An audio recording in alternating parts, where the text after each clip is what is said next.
अगले दिन सुबह सुबह कबीर सड़क पर निकल पड़ा। सिल्वर मून टाउन में वह अब एक जानी मानी हस्ती बन चुका था और मार्शल आर्टिस्ट्स की नज़र में सम्मान का पात्र था। जैसे ही कबीर ने सड़क पर कदम रखा, राहगीरों ने झुककर उसका अभिवादन करना शुरू कर दिया। यंग मास्टर चौहान, नमस्ते। आप इतनी सुबह खरीदारी करने निकले हैं, क्यों ना हमारे हामनीति शॉप में आकर कुछ नाश्ता कर लें? आपके लिए सब मुफ्त है।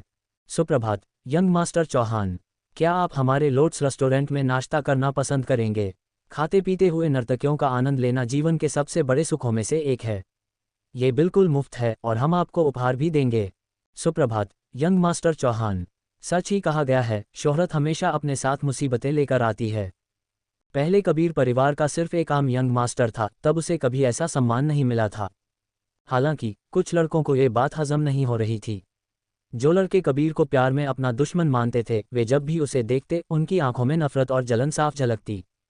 सिर्फ इंपीरियल हॉट पिल ही तो बना सकता है, इसमें इतनी महानता वाली क्या बात है? बिल्कुल सही, यह एक ऐसी दुनिया है जहां मार्शल आर्ट्स का ही राज चलता है। साधना का स्तर ही ताकत, रुतबे और शान का असली प्रतीक है। वे सही कह रहे थे, यह एपेक्स कॉन्टिनेंट था जहां ताकत ही सर्वोपरि थी। लेकिन मेडिसिनल पिल एक मार्शल आर्टिस्ट की साधना बढ़ाने में मदद कर सकती है, और ये पिल्स एक अल्केमिस्ट ही बनाता है। यह एक ऐसा सच था जिसे कोई झुठला नहीं सकता था। जाहिर है, एक अल्केमिस्ट होना बेहद सम्मानजनक पेशा था। वे नौजवान जो नंदिनी को पसंद करते थे, वे अच्छी तरह जानते थे कि नंदिनी अल्केमिस्ट्स को बहुत पसंद करती है, और संयोग से कबीर एक अल्केमिस्ट था। वे बस कबीर से जल रहे थे। Martial skill shop. जैसे ही कबीर ने मार्शल स्किल शॉप में कदम रखा, दुकानदार खुद उसका स्वागत करने दौड़ा चला आया। सिल्वर मून टाउन का बच्चा बच्चा जानता था कि कबीर अब एक सम्मानित अल्केमिस्ट बन चुका है। कबीर के लिए अपना रुतबा बनाए रखना भी जरूरी था। यंग मास्टर चौहान, हमारी मार्शल स्किल शॉप की येलो रैंक दुकानदार ने दांत दिखाते हुए कहा, सभी मार्शल स्किल्स बेहतरीन दर्जे की हैं, मैं गारंटी देता हूं कि आप निराश नहीं होंगे। व्यापार में भला कौन अपनी चीज़ों की तारीफ नहीं करता, लेकिन वे अच्छी हैं या नहीं और कबीर को पसंद आएंगी या नहीं, ये तो सिर्फ कबीर की अपनी पसंद पर निर्भर था। मार्शल स्किल्स की गिनती मायने नहीं रखती, बल्कि उनकी गुणवत्ता अहम होती है। कुछ चुनिंदा मार्शल स्किल्स का होना ही काफ़ी होता है। मार्शल स्किल्स 9 रैंक और 4 ग्रेड में बनती होती हैं। येलो रैंक कल्टीवेशन टेक्निक, जब किसी की साधना इंपीरियल क्षेत्र तक पहुंचती है, तभी वह इसका अभ्यास कर सकता है। दुकानदार, क्या तुम्हारे पास कोई top grade yellow rank martial art है? चूंकि वह येलो रैंक मार्शल स्किल्स देख रहा था, कबीर जाहिर तौर पर सबसे बेहतरीन चुनना चाहता था। येलो रैंक मार्शल स्किल के 4 ग्रेड होते हैं, low grade, medium grade, high grade और पीयरलेस ग्रेड। येलो रैंक में पीयरलेस ग्रेड सबसे उन्नत स्तर की मार्शल स्किल होती है। खैर यंग मास्टर चौहान, आपने तो मुझे मुश्किल में डाल दिया। हमारी दुकान में इतनी उन्नत मार्शल स्किल्स नहीं हैं। दुकानदार ने झिझकते हुए अपना सिर खुजाया। Top grade yellow rank martial art, बिल्कुल इंपीरियल पिल्स की तरह, सिल्वर मून टाउन में बिकने के लिए उपलब्ध ही नहीं थी। इसे सिर्फ सोलारिस सिटी में खरीदा जा सकता था, और वहां भी शायद 1 लाख चांदी के सिक्कों में कोई सही top grade yellow rank martial art ना मिले। यंग मास्टर चौहान चाहें तो मिक्स्ड मार्केट में जाकर देख सकते हैं, दुकानदार ने सुझाव दिया। मिक्स्ड मार्केट हर तरह के सामान का एक मिला जुला बाजार था। वहां मार्शल स्किल्स से लेकर हथियारों तक सब कुछ मिल सकता था, लेकिन ज्यादातर चीजें बेकार और कबाड़ ही होती थीं। अच्छी चीजें आमतौर पर बड़ी और खास दुकानों में ही मिलती हैं, जैसे कि यह martial skill shop. Mixed market में बिकने वाला ज्यादातर सामान नकली होता है। उदाहरण के लिए, वहां किसी मार्शल स्किल की कई नकली प्रतियां मिल सकती हैं, लेकिन उन नकली मार्शल स्किल्स में कोई ना कोई गलती या कमी जरूर होती है। जिन मार्शल आर्टिस्ट्स के पास थोड़े पैसे होते हैं, वे असली मार्शल स्किल्स खरीदने के लिए ऐसी ही बड़ी दुकानों में आते हैं। हालांकि कुछ अपवाद भी होते हैं। उदाहरण के लिए, पिछले साल बगल के शहर के बूढ़े माथुर ने गलती से मिट्टी और जंग लगी एक बड़ी तलवार खरीद ली थी। उसे धोने के बाद उसे पता चला कि वह एक पीयरलेस ग्रेड की लंबी तलवार थी, जिसने रातों रात बूढ़े माथुर को अमीर बना दिया। ऐसे सस्ते सौदे में किस्मत चमकने की संभावना 10,000 में एक से भी कम होती है। लेकिन वहां एक चक्कर लगाना पूरी तरह से बेकार नहीं जाएगा। कबीर आखिर अपने समय का एक पिल एम्परर था, जिसने ढेरों दुर्लभ खजाने देखे थे। उसकी पारखी नज़र निश्चित रूप से धोखा नहीं खा सकती थी। मिक्स्ड मार्केट, ये जगह आते जाते लोगों की भीड़ से खचाखच भरी थी, जिनमें ज्यादातर ऐसे मार्शल आर्टिस्ट थे जो सिर्फ सामान देखते थे पर खरीदते कुछ नहीं थे। मिक्स्ड मार्केट में आने वाले सभी लोग गरीब ही होते थे। वे अमीर परिवारों के बच्चों की तरह दिल खोलकर पैसा नहीं खर्च करते थे। अगर उन्हें कोई चीज़ पसंद भी आ जाए, तो भी वे खरीदने से पहले 10 बार मोलभाव करते थे। कबीर के पास 1,60,000 चांदी के सिक्के थे, जो उसने पूरी तरह से मेडिसिनल पिल्स बनाकर कमाए थे। 1,60,000 चांदी के सिक्के कोई छोटी रकम नहीं थी। ये किसी साधारण परिवार की पूरी जिंदगी के खाने और कपड़ों के लिए काफ़ी थी। सिल्वर मून टाउन में सिर्फ 5 प्रमुख परिवारों के मुखिया ही इतने सक्षम थे कि किसी मार्शल आर्टिस्ट को दसियों हजार चांदी के सिक्के दे सकें। पश्चिमी बाजार वाला वह बूढ़ा फिर से अपना दुर्लभ खजाना बेचने के लिए बैठ गया है। मेरे पास तो शब्द ही नहीं हैं। वह 10 साल से ज़्यादा समय से इन्हें बेच रहा है और आज तक किसी ने एक भी चीज़ नहीं खरीदी है। उसका वह फटा पुराना कबाड़ जैसा सामान इतना महंगा है कि कोई बेवकूफ़ ही उसे खरीदेगा। हाँ, मुझे लगता है कि उसकी याददाश्त जाने की बीमारी फिर से उभर आई है। कबीर को उस बूढ़े आदमी की थोड़ी बहुत याद थी। वह बूढ़ा आदमी हमेशा डींगे हाँकता था कि वह कभी एम्बर कंट्री का शाही गार्ड हुआ करता था और उसने महल से कई खजाने हासिल किए थे जिन्हें वह बेच रहा है। लेकिन किसी ने उसकी बात पर यकीन नहीं किया। मुख्य समस्या ये थी कि वह जो मार्शल स्किल सेट्स बेचता था वे सभी अधूरे थे और उसके हथियार ऐसे थे जो हल्का सा छूते ही टूट जाएं। कबीर पश्चिमी हिस्से के बाजार में गया और देखा कि एक मैला कुचैला बूढ़ा आदमी कपड़े के एक टुकड़े से अपने कीमती सामान को पोंछ रहा था। लेकिन किसी ने उसके सामान की तरफ देखा तक नहीं। असल बात तो ये थी कि यह बूढ़ा 10 साल से ज़्यादा समय से यहाँ अपना स्टॉल लगा रहा था, पर उसने आज तक एक भी चीज़ नहीं बेची थी। अब हर कोई उसे देखकर थक चुका था। जैसे ही कबीर उस बूढ़े के स्टॉल की तरफ बढ़ा, सभी लोग उसे ऐसे घूरने लगे जैसे वह कोई बेवकूफ़ हो, मानो कह रहे हों, लो एक और मूर्ख इस बूढ़े का सामान खरीदने जा रहा है। कबीर ने उस मैले कुचले बूढ़े के स्टॉल पर नज़र डाली। सारा सामान पुराना और घिसा हुआ था और धूल पोंछने के बाद भी उन पर से समय की मार को छिपाया नहीं जा सका था। कबीर ने वहां रखे दर्जनों हथियारों को ध्यान से परखा। वे सभी बिना किसी रैंक वाले साधारण हथियार थे जिनकी कीमत मुश्किल से 100 चांदी के सिक्कों के आसपास होगी। लेकिन ये बूढ़ा उन्हें 1,000 से ज़्यादा चांदी के सिक्कों में बेचना चाहता था। कोई अचरज की बात नहीं थी कि किसी ने उन्हें नहीं खरीदा। एक रसोई का चाकू भी इन हथियारों से बेहतर था और वह तो बस कुछ चांदी के सिक्कों में ही मिल जाता था। Thunder burst fist. कबीर ने एक मार्शल स्किल का स्क्रॉल उठाया और उस पर नज़र डाली। स्क्रॉल पर शब्द उकेरे गए थे, top grade yellow rank martial art thunder burst fist. जब कबीर ने उसे खोला तो वह एक अधूरा हिस्सा निकला। चाहे वह कोई नकली कॉपी हो या हाथ से लिखी गई मार्शल स्किल, एक अधूरी और दोषपूर्ण मार्शल स्किल का अभ्यास कोई भी साधक नहीं कर सकता था। नौजवान, देखने से पहले तुम्हें इसे खरीदना होगा, उस बिखरे बालों वाले बूढ़े ने कबीर को घूरते हुए कहा, उसे दोबारा देखने की भी जहमत नहीं उठाई। कबीर ने धीरे से सांस छोड़ी और पूछा, इस मार्शल स्किल स्क्रॉल की कीमत क्या है? 1,000 चांदी के सिक्के। उस बूढ़े ने अपनी तर्जनी उंगली उठाई जो अभी भी काम रही थी। समय किसी का इंतजार नहीं करता, इंसान का बूढ़ा होना तय है। जब तक किसी की साधना सेंट रैंक तक नहीं पहुंच जाती और उसे ब्रह्मांड का आशीर्वाद नहीं मिल जाता, तब तक समय की मार को कोई नहीं रोक सकता। जब लोगों ने देखा कि कबीर वह मार्शल स्किल स्क्रॉल खरीदना चाहता है तो वे सभी उसे रोकने के लिए वहां आ गए। नौजवान, ये बूढ़ा जो भी बेचता है वह सब नकली है और वे पुराने और अधूरे भी हैं। वह इन्हें दुर्लभ खजाना बताकर बेचने की कोशिश कर रहा है। अगर तुमने इसे खरीदा तो तुम्हें बाद में पछताना पड़ेगा।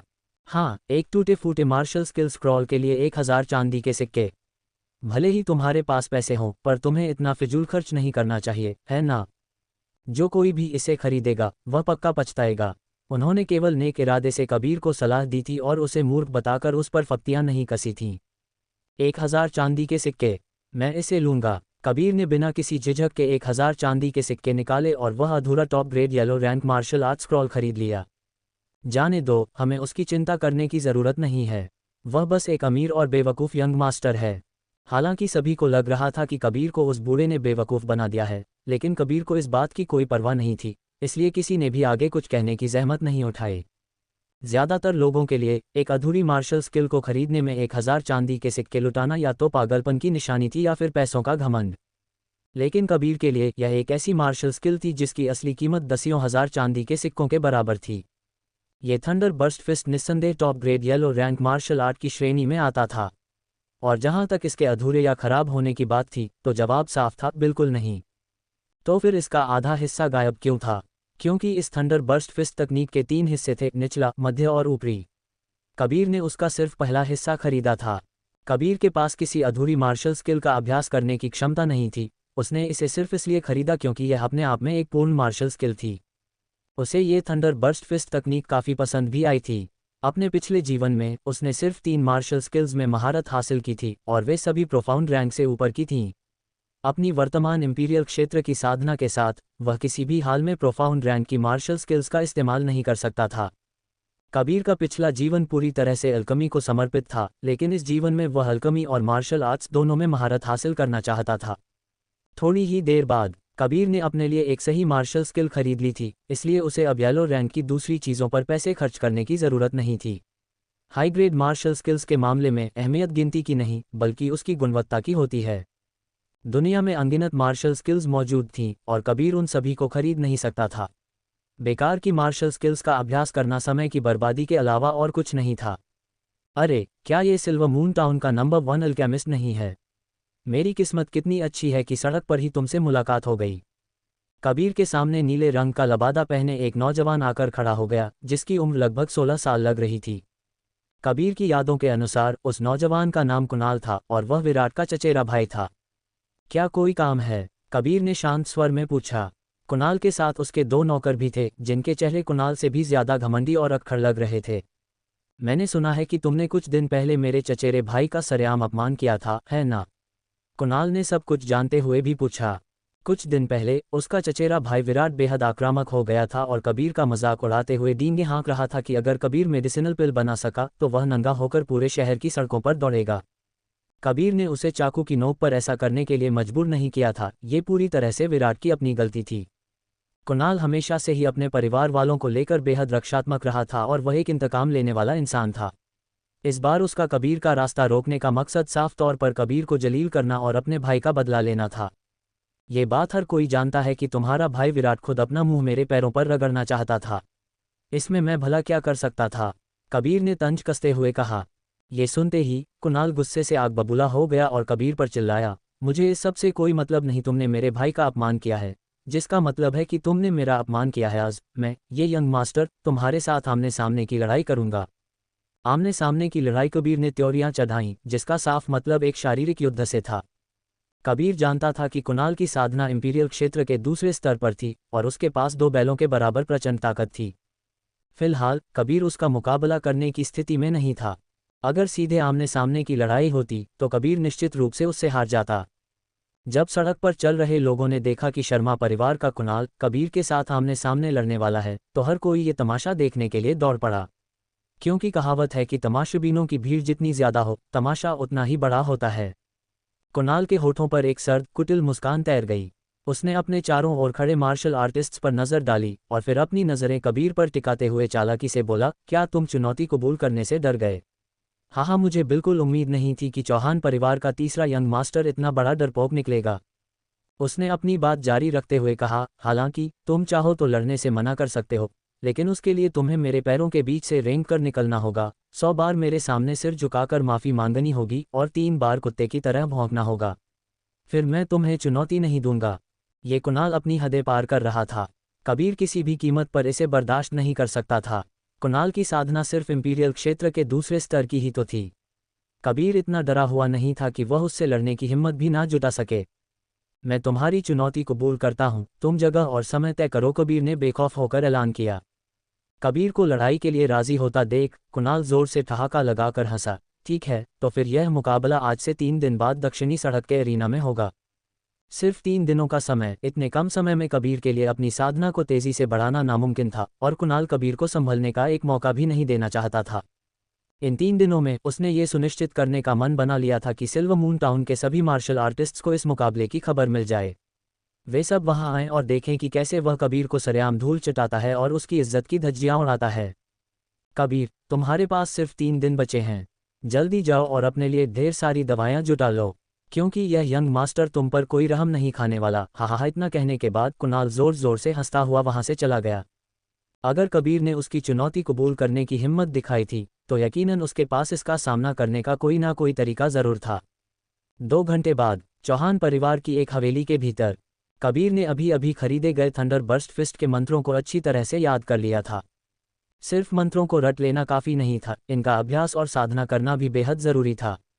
कबीर ने अपना ध्यान केंद्रित किया, थंडर बर्स्ट फिस्ट के मंत्र का जाप किया और पूरी ताकत के साथ अपना मुक्का आगे की ओर दे मारा।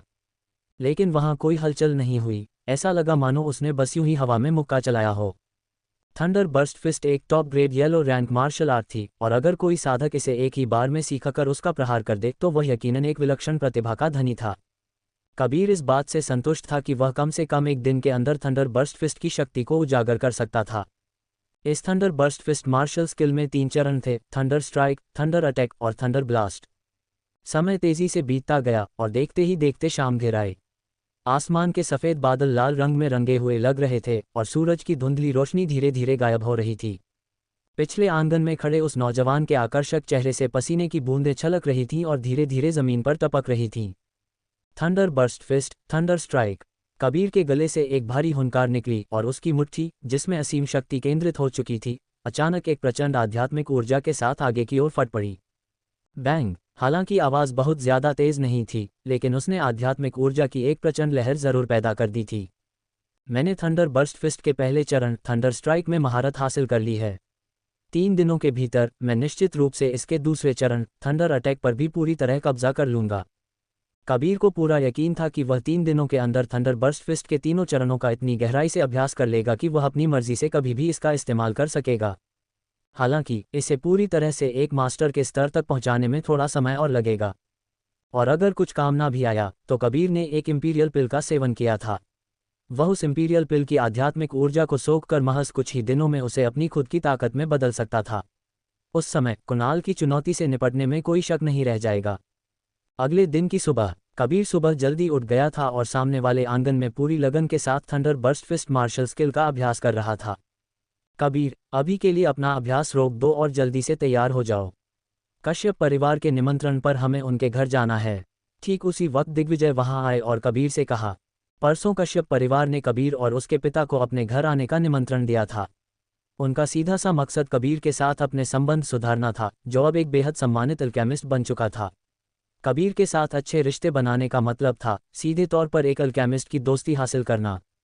सिल्वर मून टाउन की सबसे खूबसूरत लड़की नंदिनी सिर्फ एक अल्केमिस्ट से शादी करने की इच्छा रखती थी और संयोग से कबीर भी एक अल्केमिस्ट ही था। इस बात की बहुत संभावना थी कि कश्यप परिवार और चौहान परिवार जल्द ही समधी बन जाएं। कश्यप परिवार की हवेली के भीतर हवेली के नौकर कबीर और उसके पिता दिग्विजय को मुख्य हॉल की तरफ ले गए। हॉल के अंदर कश्यप परिवार के कई बड़े बुजुर्गों ने कबीर और उसके पिता का पूरे सम्मान के साथ स्वागत किया। हॉल के बीचों बीच खड़े एक आकर्षक व्यक्तित्व वाले आदमी ने कबीर को बैठने का इशारा किया। वह आदमी सिर्फ 30-32 साल का ही लग रहा था। वह यकीनन अपनी जवानी के दिनों में एक बेहद रूपवान इंसान रहा होगा। वह देवराज था, नंदिनी का पिता। भाई दिग्विजय और भतीजे कबीर का हमारे कश्यप परिवार में आना सच में हमारे इस छोटे से घर के लिए बड़े सम्मान की बात है, देवराज ने दिल खोलकर हंसते हुए कहा। भाई देवराज, आप तो मुझे शर्मिंदा कर रहे हैं। आपके परिवार का निमंत्रण कबूल करना मेरे और मेरे बेटे दोनों के लिए बहुत सम्मान की बात है, अतिथि दिग्विजय ने जवाब दिया।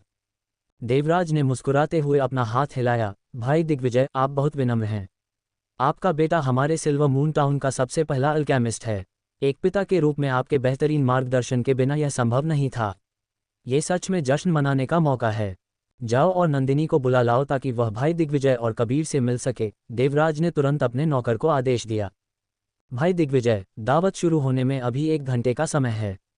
तब तक क्यों ना थोड़ी चाय पी जाए और आपस में कुछ बातचीत की जाए, देवराज ने विनम्रता से पूछा। कबीर चुपचाप एक किनारे बैठा रहा, उसने एक शब्द भी नहीं कहा। ऐसा नहीं था कि वह बात नहीं करना चाहता था, बल्कि इस तरह की औपचारिक और दिखावटी बातें करना उसे समय की बर्बादी लगता था। ठीक उसी वक्त नीले और सफ़ेद रंग की खूबसूरत पोशाक पहने एक लड़की हॉल के एक तरफ से बाहर आई। उस नौजवान लड़की की चाल और तौर तरीकों में एक ऐसी शालीनता थी जो किसी बड़े और कुलीन परिवार की बेटी में ही नजर आती है। और तो और उसकी खूबसूरती किसी स्वर्ग की अप्सरा जैसी थी। उसका चेहरा एक खिले हुए सफ़ेद कमल की तरह कोमल और गोरा था और उसके नैन नक्श इतने नाजुक थे कि किसी को भी उसे देखते ही प्यार आ जाए। नंदिनी, अंकल चौहान और यंग मास्टर चौहान का अभिवादन करती है। नंदिनी ने शालीनता से झुककर सम्मान दिया, लेकिन जैसे ही उसकी नज़र कबीर पर पड़ी, उसकी आंखों में एक अजीब सी चमक आ गई। कबीर को यह समझने में ज़रा भी देर नहीं लगी कि वह उससे अलकमी के बारे में बात करने के लिए बेताब थी। देवराज शायद अपनी बेटी के दिल की बात समझ गया था। उसने कबीर की तरफ देखकर मुस्कुराते हुए कहा, भतीजे कबीर, यह एक बहुत अच्छा मौका है। क्यों ना तुम नंदिनी के साथ पिछले आंगन के मंडप में जाकर थोड़ी बातचीत कर लो। जैसे ही दावत तैयार होगी, मैं किसी को तुम्हें बुलाने के लिए भेज दूंगा। ठीक है, कबीर ने सिर हिलाकर हामी भर दी। नंदिनी कबीर को हॉल से बाहर ले गई और पिछले आंगन में बने मंडप की तरफ बढ़ गई। जैसे ही नंदिनी हॉल से बाहर निकली, उसका वह गंभीर और शांत रवैया पल भर में गायब हो गया और उसकी जगह एक चंचल और जोशीले अंदाज ने ले ली। वह लोगों के सामने खुद को अलग अलग परिस्थितियों के हिसाब से ढालने में काफ़ी माहिर थी। उस लंबे मंडप के अंदर, यंग मास्टर चौहान, मैं कुछ ही दिनों में अल्कमी के बारे में चर्चा करने के लिए आपको बुलाने ही वाली थी, लेकिन मुझे बिल्कुल उम्मीद नहीं थी कि आप इतनी जल्दी आ जाएंगे। नंदिनी ने मीठी मुस्कान के साथ अपनी चमकीली आंखें झपकाईं। उसके दिमाग में यकीनन ढेरों सवाल घूम रहे होंगे, जिन्हें वह एक एक करके कबीर से पूछना चाहती थी। कबीर भले ही बाकी चीज़ों में उसे सलाह ना दे पाए, लेकिन जब बात अल्कमी की आती थी तो उसके पास दुनिया के ज़्यादातर अल्केमिस्ट से कहीं बढ़कर तजुर्बा था। वह 7वें ग्रेड से नीचे की किसी भी मेडिसिनल पिल को बनाने के हर एक कदम को पूरी बारीकी से समझा सकता था।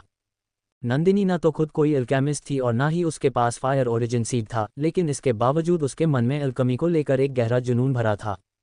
और उसने एक बार यह घोषणा भी की थी कि वह अपनी पूरी जिंदगी में सिर्फ एक अल्केमिस्ट से ही शादी करेगी। यंग मास्टर चौहान, मुझे एक बात जाननी है। आपने अल्कमी के बारे में कई किताबें पढ़ी होंगी, है ना? अल्कमी का जिक्र आते ही नंदिनी की आंखें चमक उठीं और वह कबीर को एकटक देखने लगी। कबीर ने मुस्कुराते हुए कहा, मैंने कुछ हद तक पढ़ी हैं। यंग मास्टर चौहान भी उसी पिल एम्परर के सच्चे भक्त हैं, है ना? नंदिनी ने उत्साह से पूछा। वह जिस पिल एम्परर की बात कर रही थी, वह जाहिर तौर पर 500 साल पहले का वही बेजोड़ और विलक्षण अल्केमिस्ट था। इस सवाल ने कबीर को फिर से उलझन में डाल दिया। अगर वह हाँ कहता तो क्या ये खुद अपने ही मुंह में मिट्ठू बनने वाली बात नहीं होती? कबीर ने उल्टा उससे सवाल किया, तो फिर तुम उसे इतना क्यों मानती हो? दूसरे शब्दों में कहें तो नंदिनी खुद उसी की पूजा क्यों करती थी? नंदिनी ने अपने होंठ सिकुड़े और धीरे से बोली, उस पिल एम्परर की आत्मकथा पढ़कर मुझे एहसास हुआ कि अल्कमी पर उसकी पकड़ का कोई सानी नहीं था। उदाहरण के लिए, जब वह अल्कमी करता था तो उसने पुरानी परंपराओं को तोड़कर नए और अनोखे तरीके अपनाए और कई नई खोजें की। वह निस्संदेह अल्कमी का बेताज बादशाह है। वह एक विलक्षण प्रतिभा है, इसलिए मैं उसे इतना मानती हूँ। नंदिनी के मुंह से अपनी इतनी तारीफ सुनकर कबीर को थोड़ी शर्मिंदगी महसूस होने लगी। हालांकि उसकी मौत को 500 साल बीत चुके थे और दुनिया पूरी तरह से बदल चुकी थी, लेकिन आज भी एक ऐसी नौजवान लड़की थी जो सच्चे मन से उसे अपना आदर्श मानती थी। क्या तुम्हें पता है कि उसका मास्टर एक बेहद खूबसूरत अल्केमिस्ट था? कबीर ने पूछा। नंदिनी ने सिर हिलाया, बिल्कुल, मुझे पता है। उसके मास्टर का नाम देवयानी है, जिसे आज फीमेल पिल एम्परर के नाम से जाना जाता है। उसने हल्का सा मुंह बनाते हुए बात बदली, भले ही वह फीमेल पिल एम्परर हो, पर मैं उसे अपना आदर्श नहीं मानती। मेरी नज़रों में सिर्फ पिल एम्परर के लिए ही सम्मान है। नंदिनी की बातों में सच में थोड़ी सी जिद और मनमानी झलक रही थी। नंदिनी एक पल के लिए झिझकी और फिर कबीर से बोली, एपेक्स कैलेंडर के मुताबिक आज से लगभग 11 साल पहले, जब वह पिल गॉड से ग्रैंड पिल एम्परर बनी थी, तो उसने एपेक्स कॉन्टिनेंट के सभी अल्केमिस्ट्स के लिए एक संदेश छोड़ा था। क्या यंग मास्टर चौहान को वह संदेश पता है? उसने अपनी नाजुक भरिकुटियां सिकुड़ी और अपनी चमकीली, गहरी आंखों से कबीर की तरफ देखा। क्या कहा तुमने? कबीर का चेहरा भले ही शांत लग रहा था, लेकिन उसके अंदर उबलता हुआ गुस्सा अब साफ महसूस किया जा सकता था। 500 साल पहले उसकी अपनी मास्टर देवयानी ने बेहद बेरहमी से उसे अल्कमी भट्टी में धकेलकर जिंदा जला दिया था और उसकी कोरपिल फ्लेम छीन ली थी। भला कबीर गुस्से से आग बबूला कैसे ना होता? कबीर ने एक बार कसम खाई थी कि जिस दिन वह वापस ताकत हासिल करेगा, वह दिन देवयानी के लिए मौत का दिन होगा और वह उसे पाताल लोक पहुंचाकर ही दम लेगा।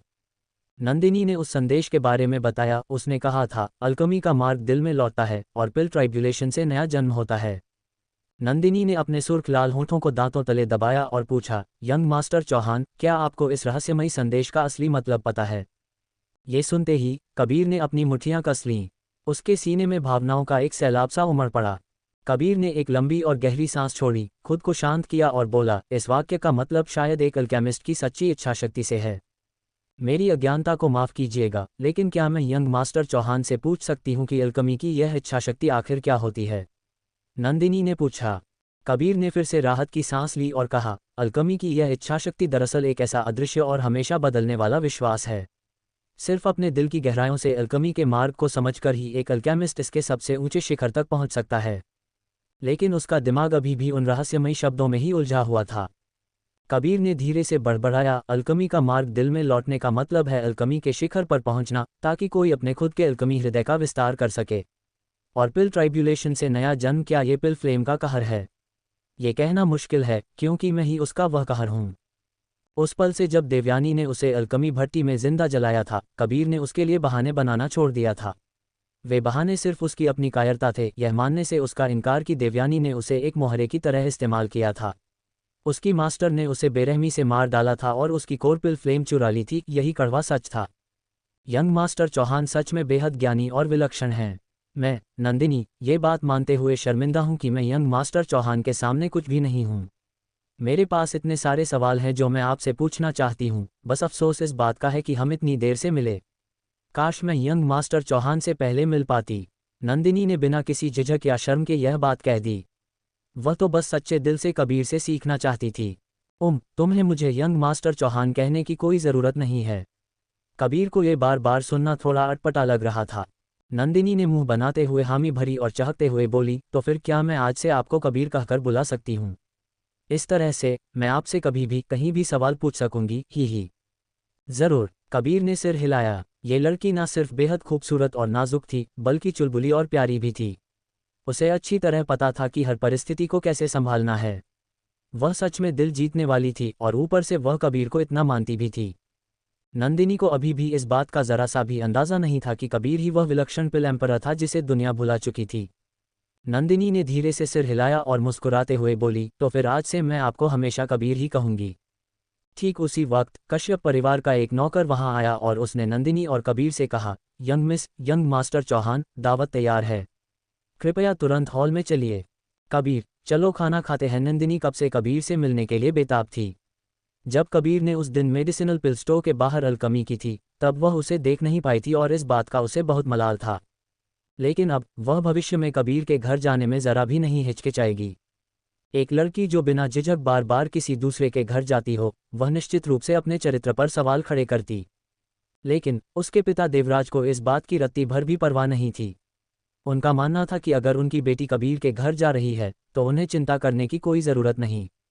ऐसा नहीं था कि वह कबीर को कोई बहुत ईमानदार और नेक इंसान मानते थे, बल्कि कबीर अब एक सम्मानित अल्केमिस्ट बन चुका था।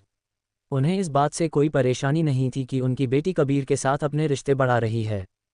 2 दिन बाद चौहान परिवार की एक हवेली के भीतर कबीर परसों दावत खत्म होने के बाद वापस लौट आया था।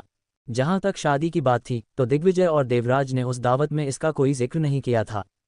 हो सकता है कि उन्होंने इस बारे में पहले ही आपस में कोई चर्चा कर ली हो, लेकिन अभी तक कबीर और नंदिनी को इस बारे में कुछ नहीं बताया था। कल नंदिनी सच में खुद चौहान परिवार के घर आ पहुंची थी।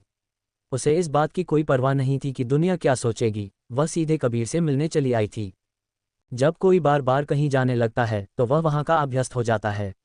नंदिनी अब कबीर को किसी गैर की तरह नहीं देखती थी। ठीक 2 हफ्ते बाद फायर क्लाउड सेक्ट में शिष्यों के चुनाव का दिन था। कबीर और नंदिनी समेत सिल्वर मून टाउन के 5 परिवारों के कुल 28 लड़के और लड़कियां इस चुनाव में हिस्सा लेने के योग्य थे। इन 2 हफ्तों में कबीर को अपनी साधना को तेजी से बढ़ाकर इंपीरियल क्षेत्र के तीसरे स्तर तक ले जाना था, वरना उसके लिए फायर क्लाउड सेक्ट में जगह बनाना बेहद मुश्किल हो जाता। अगर कबीर ने थोड़ी भी लापरवाही नहीं बरती तो उसका आधे महीने के भीतर फायर क्लाउड सेक्ट में चुना जाना तय था। आज ही के दिन शर्मा परिवार के कुणाल ने कबीर को चुनौती दी थी।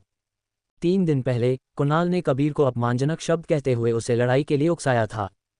कबीर कोई डरपोक नहीं था और वैसे भी कुणाल की साधना का स्तर कोई बहुत ऊंचा नहीं था, वह सिर्फ इंपीरियल क्षेत्र के दूसरे स्तर पर था।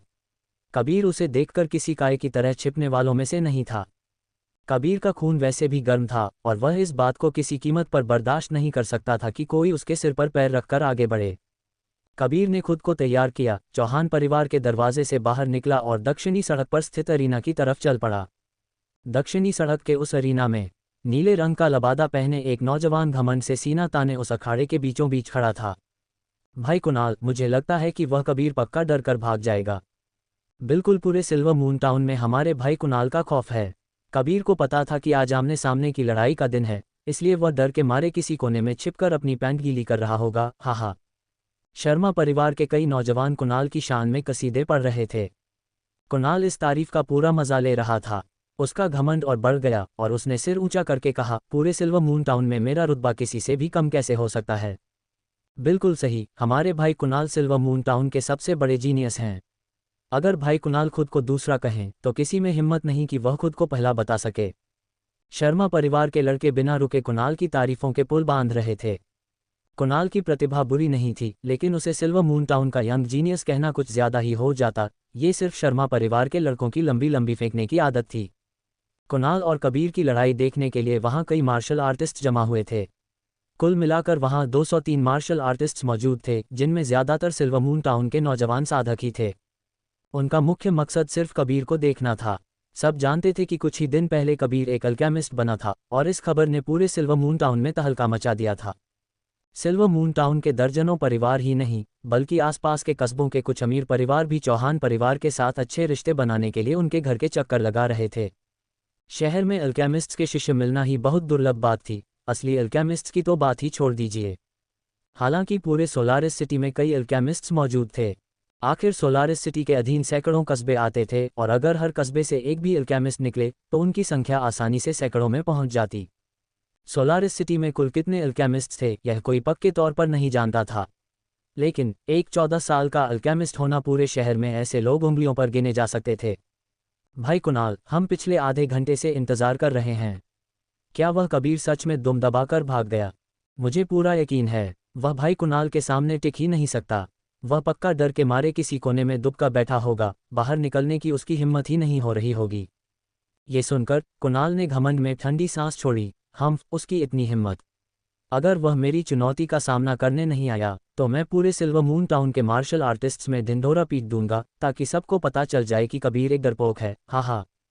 कुणाल की हंसी अभी पूरी तरह थमी भी नहीं थी कि अखाड़े के नीचे खड़े एक मार्शल आर्टिस्ट ने जोर से चिल्लाकर कहा, कबीर आ गया। ये सुनते ही वहां मौजूद हर किसी की नज़र उसी दिशा में घूम गई जहां वह आदमी इशारा कर रहा था। 14 साल का एक बेहद खूबसूरत नौजवान बिना किसी खौफ या घबराहट के बड़े आराम से एरिना की तरफ चला आ रहा था।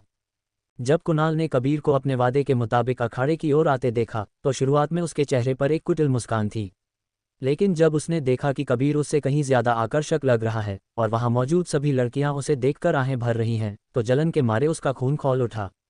लानत है, क्या तुम सोचते हो कि एक सुंदर चेहरे के दम पर तुम बहुत महान बन जाओगे? मैं आज तुम्हारे इस चेहरे को पीट पीट कर सुअर की तरह सुजा दूंगा। कुणाल ने मन ही मन भुना भुनाते हुए कबीर को गालियां दी। लड़कियों का कबीर पर इस तरह लट्टू होना सिर्फ उसकी खूबसूरती की वजह से नहीं था, बल्कि इसलिए भी था क्योंकि वह एक सम्मानित अल्केमिस्ट बन चुका था।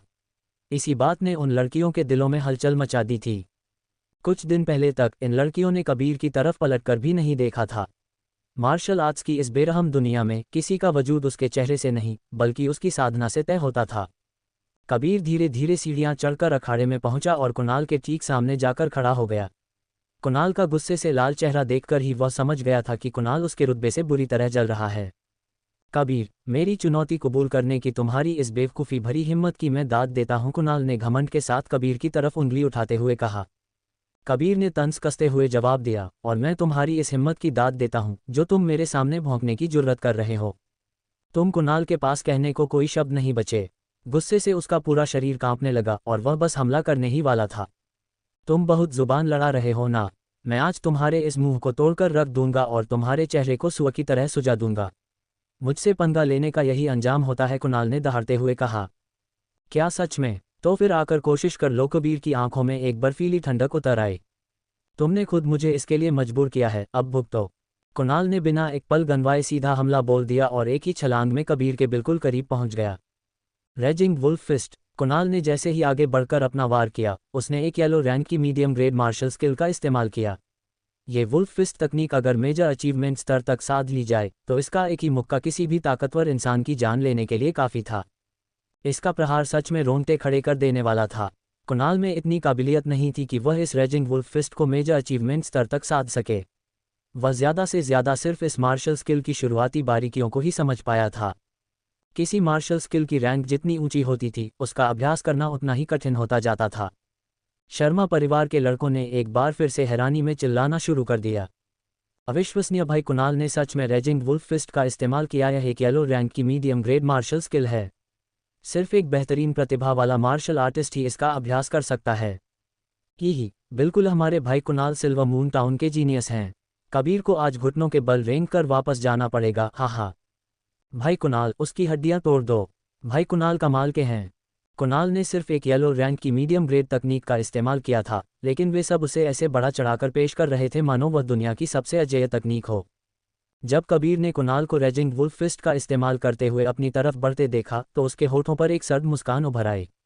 उसने अपना दाहिना हाथ कसकर बांधा और अपनी सारी आध्यात्मिक ऊर्जा अपनी मुट्ठी में केंद्रित कर ली। Thunder burst fist, thunder strike. Kabir ने थंडर बर्स्ट फिस्ट का पहला चरण थंडर स्ट्राइक पूरी ताकत के साथ छोड़ दिया।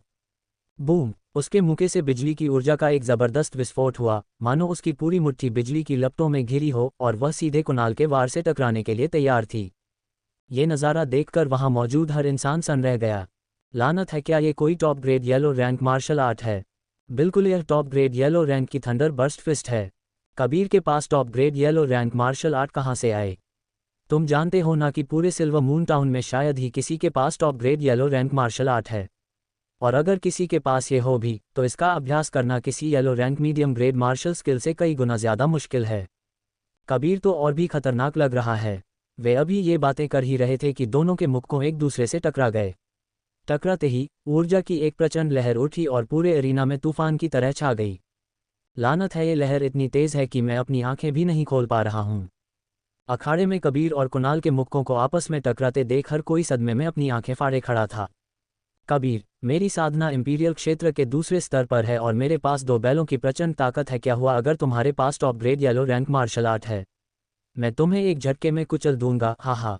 कुणाल की हंसी लगातार और ज्यादा अक्खड़ होती जा रही थी। वह कबीर को पूरी तरह से कमजोर समझ रहा था। क्या सच में? कबीर ने तंज कसते हुए कहा, और उसी पल उसकी मुट्ठी से एक विकराल शक्ति का सैलाब फूट पड़ा। बूम! कुणाल को अपने मुंह पर एक ऐसा विनाशकारी झटका महसूस हुआ कि उसका पूरा हाथ झटके से कांप गया। उसके पूरे शरीर में एक सिहरन दौड़ गई और वह हवा में 1 मीटर पीछे की ओर उड़ गया।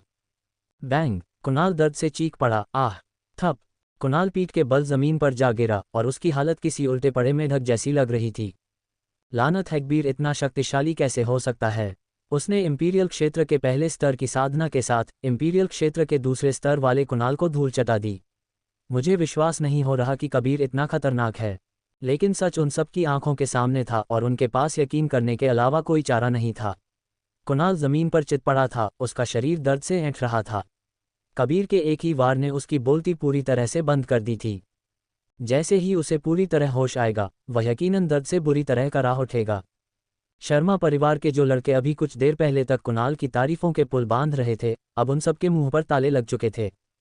तुम हार गए, कबीर ने कहा जब उसने देखा कि कुणाल दर्द से छटपटाते हुए और अपनी मुट्ठियां कसते हुए होश में आ रहा है। अगले ही पल शर्मा परिवार के नौजवानों ने जल्दी से कुणाल को अखाड़े से नीचे उतारा और वहां से दुम दबाकर भाग खड़े हुए।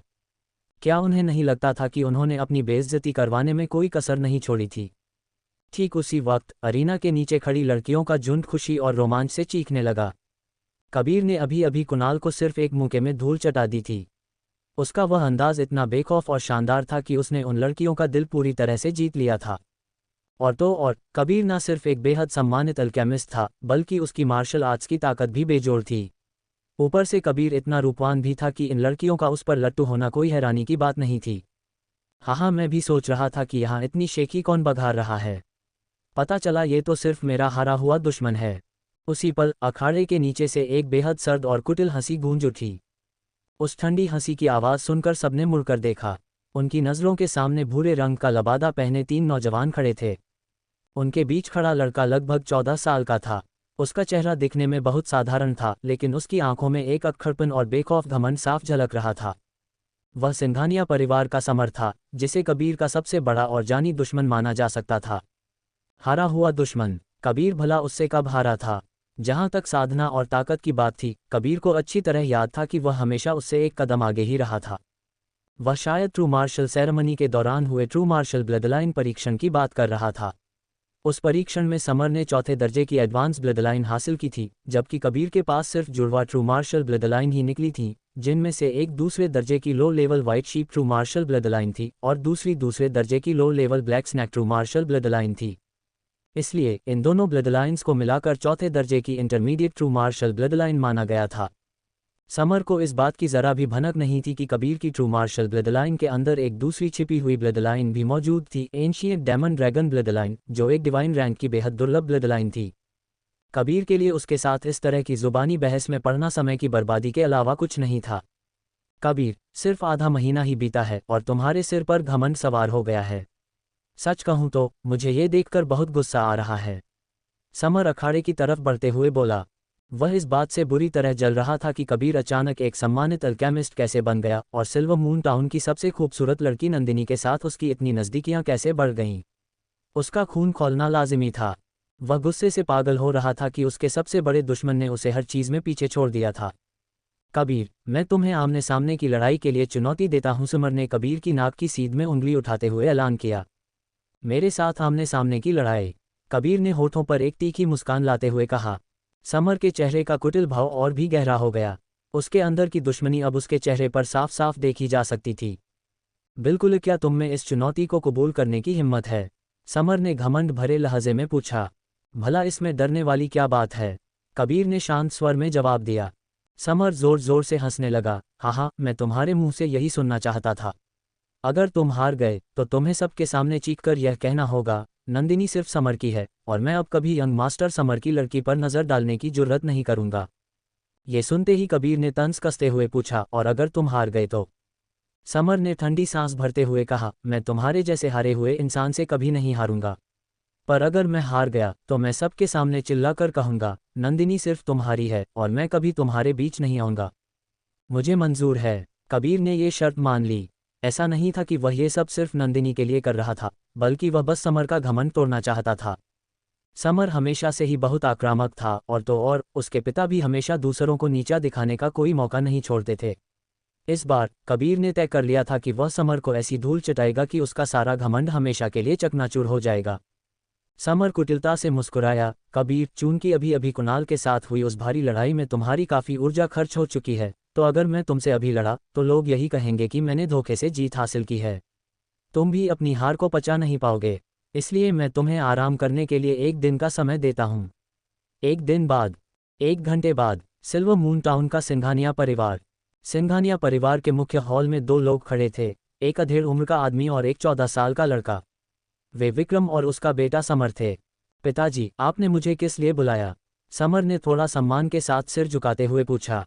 समर, क्या तुमने चौहान परिवार के कबीर के साथ 3 दिन बाद दक्षिणी सड़क के एरिना में लड़ने की चुनौती तय की है?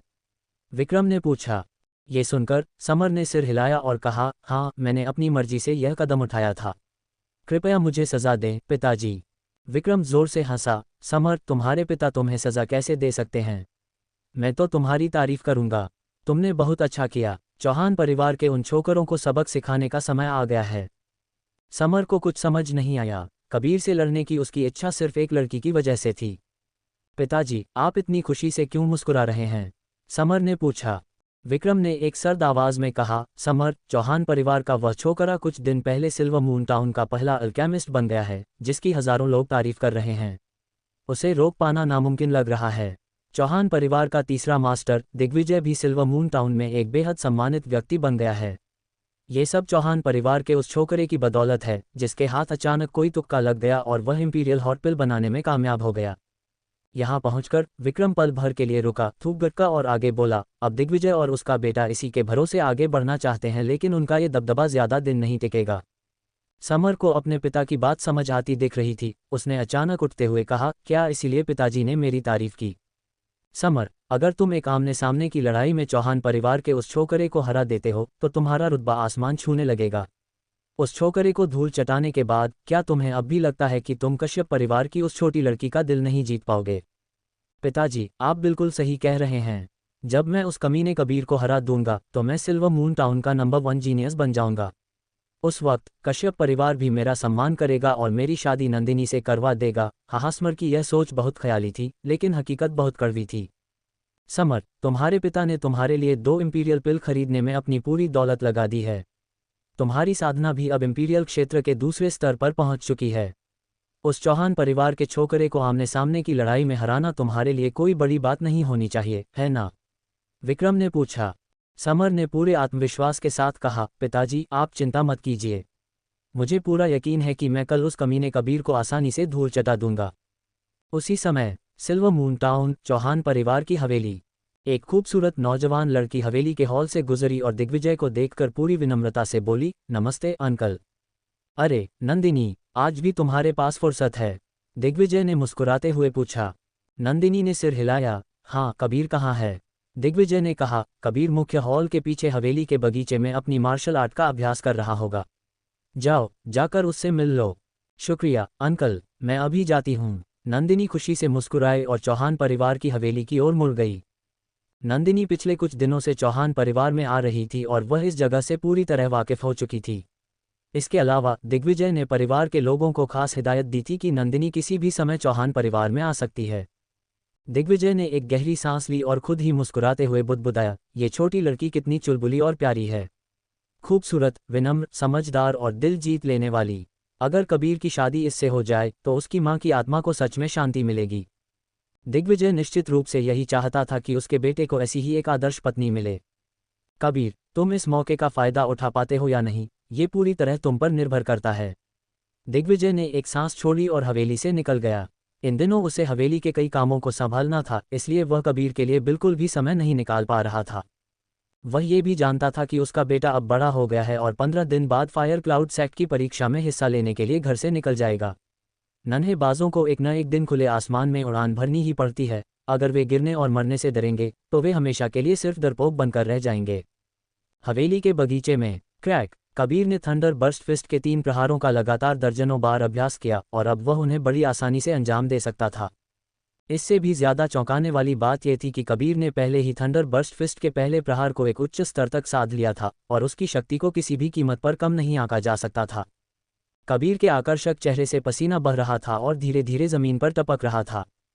उसने अपना पसीना पोंछा, उसके चेहरे पर एक संतुष्ट मुस्कान थी और वह खुद से बड़बड़ाया, मुझे पूरा यकीन है कि मैं कल समर को सिर्फ 3 प्रहारों में हरा दूंगा।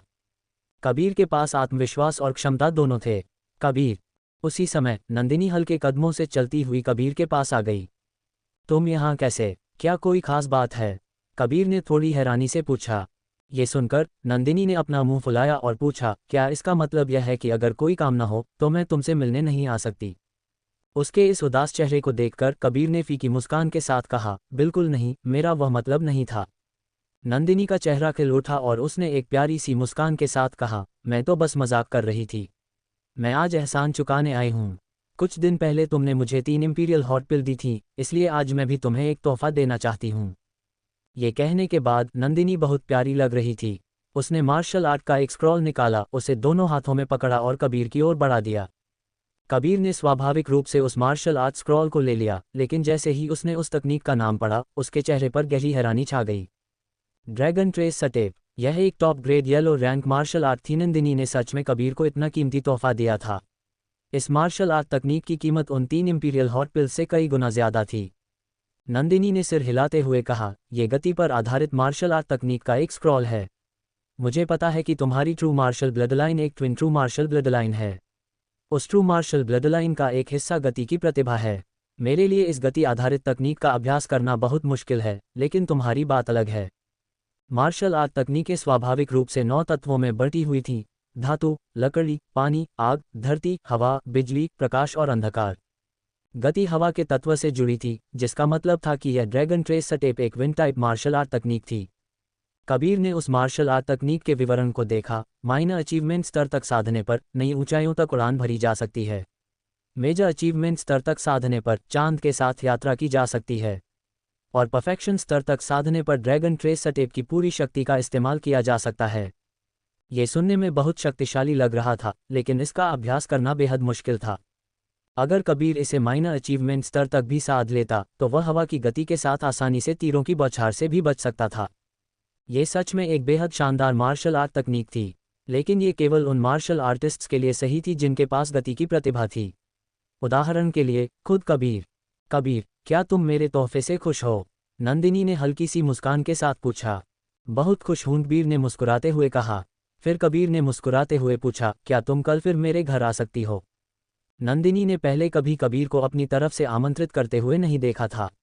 हालांकि वह थोड़ी हैरान थी, लेकिन उसने सिर हिलाया और अपने होंठ दबाते हुए जवाब दिया, बिल्कुल। कबीर ने ये योजना बनाई थी कि समर के साथ अपना मुकाबला खत्म करने के बाद वह नंदिनी के लिए एक खास पिल बनाएगा, इटर्नल यूथ पिल, जिसे हर महिला पाना चाहती थी। अल्केमिस्ट्स की दुनिया में सबसे मुश्किल 100 पिल्स की एक सूची थी, जिन्हें बनाना बेहद कठिन माना जाता था। उनमें से इटर्नल यूथ पिल को बनाने की कठिनाई का नंबर 98 था। दुनिया में अनगिनत तरह की पिल्स थीं, और इटर्नल यूथ पिल का दुनिया की शीर्ष 100 सबसे कठिन पिल्स में शामिल होना ये साबित करता था कि इसे बनाना कितना चुनौतीपूर्ण था। इस पिल को बनाने में 109 कदम शामिल थे। अगर किसी भी कदम पर थोड़ी सी भी चूक हुई तो सारी मेहनत पर पानी फिर जाएगा। भले ही कबीर अपने पिछले जन्म में एपेक्स कॉन्टिनेंट का सबसे युवा और सबसे विलक्षण जीनियस पिल एम्परर था, फिर भी वह इसे बनाने को लेकर पूरी तरह आश्वस्त नहीं था। वर्तमान में उसकी सीमित साधना के स्तर को देखते हुए इस इटर्नल यूथ पिल को सफलतापूर्वक बनाने की उसकी संभावना सिर्फ 30% थी, जो कि अपने आप में काफ़ी हैरान करने वाली बात थी। दूसरे अल्केमिस्ट, यहाँ तक कि ग्रेड 6 अल्केमिस्ट्स की भी इस पिल को बनाने की सफलता दर उससे ज़्यादा नहीं थी। कुल मिलाकर इटर्नल यूथ पिल बनाना उसके लिए इतना भी मुश्किल नहीं होना चाहिए था। अगले दिन पिछली रात कबीर ने नंदिनी द्वारा दिए गए ड्रैगन ट्रेस सटेप स्क्रॉल का अभ्यास किया था और वह सुबह होने से पहले मुश्किल से सिर्फ 2-3 घंटे ही आराम कर पाया था। उस ड्रैगन ट्रेस सटेप का अभ्यास करना सच में बेहद मुश्किल था। 2 जन्मों का अनुभव रखने वाले व्यक्ति के रूप में भी कबीर को इसका अभ्यास करना बहुत चुनौतीपूर्ण लगा। वह ड्रैगन ट्रेस सटेप को केवल 50% समय ही सफलतापूर्वक कर सकता था, जिसमें सफलता की सिर्फ आधी गुंजाइश थी। अगर आपकी स्थिति अच्छी है तो आप इसका तुरंत इस्तेमाल कर सकते हैं। अगर आपकी स्थिति ठीक नहीं है तो आप चाहे जो कर लें, ड्रैगन ट्रेस सटेप का इस्तेमाल नहीं कर पाएंगे। इस गति आधारित मार्शल आर्ट तकनीक का अभ्यास करना वास्तव में बहुत कठिन था। दूसरे मार्शल आर्टिस्ट्स के लिए ये ड्रैगन ट्रेस सटेप चाहे कितना भी शक्तिशाली क्यों न हो, ये सिर्फ देखने की चीज़ थी। चूंकि यह मार्शल आर्ट तकनीक ड्रैगन शब्द से जुड़ी थी, इसलिए ये कमज़ोर तो बिल्कुल नहीं हो सकती थी। आज वह दिन था जब कबीर और समर का आमने सामने का मुकाबला होने वाला था। कल कबीर द्वारा शर्मा परिवार के कुणाल को हराने के बाद समर अचानक कहीं से आ टपका था। कबीर लंबे समय से समर को नापसंद करता था और उस बाप बेटे ने ट्रू मार्शल सेरेमनी में भी कबीर का लगातार मजाक उड़ाया था। कबीर को इस बात की परवाह नहीं थी कि उन्होंने उसका मजाक उड़ाया, लेकिन वह ये बिल्कुल बर्दाश्त नहीं कर सकता था कि वे उसके पिता का भी मजाक उड़ाएं। कबीर अपने पिछले जन्म में एक अनाथ था। उसके लिए इतना अच्छा पिता पाना बहुत दुर्लभ था। अगर वह अपने पिता के सम्मान के लिए नहीं लड़ता तो वह उनके निस्वार्थ प्यार का कर्ज कैसे चुकाता।